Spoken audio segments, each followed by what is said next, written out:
So, sometimes nagpo-purchase din, pero more on ginagawa kasi namin yun by molecular activity. Alright? So, simple lang. We just use, of course, the bio-coated glass. Okay? We put some soju. Thank you, ma'am. So, we put some soju on it. Okay? So, at least 1 to 2 ounce.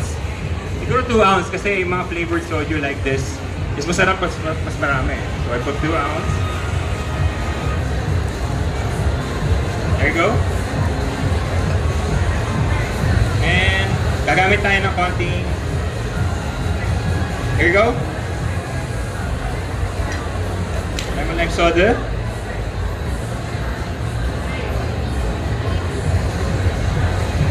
So we need to mix it. Alright? Kung may syrup, mas okay. So gagamit tayo ng strawberry syrup.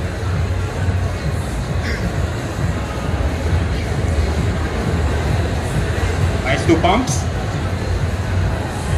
So, pili kayo ng pinaka-masarap at pinaka-healthy na syrup. So, sinasuggest ko yung syrup natin dito. So, we have to stir. Right? Then, kung gusto nyo, gamitin yung mga pang-baking nyo dati na hindi nyo na ginagamit, like yung mga edible, what do you call it, powders. So, pwede nyo i-apply din sa glass. So, gagamit tayo nun. At least mga teaspoon lang. There you go.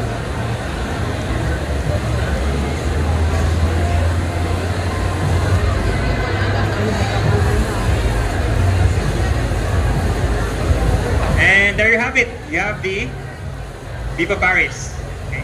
So, thank you.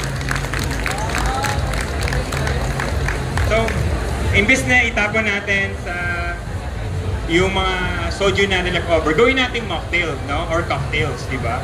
So, ginawa natin ngayon, yung natira natin wine or soju, ginawa natin cocktail. And I'm sure naman 100% is may enjoy ninyo. There you go. Sir, that question. Yes. Gumamit tayo ng Sprite. Pwede rin ba, like for example, meron tayong mga drinkers na ayaw ng Sprite.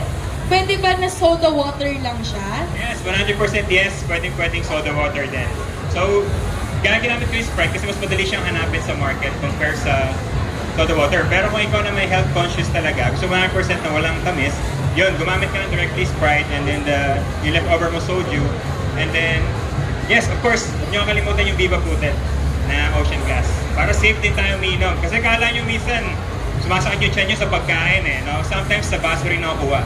So, doon tayo sa safe na brand. Mahal ng konti sa market, yes. Konting-konti lang naman.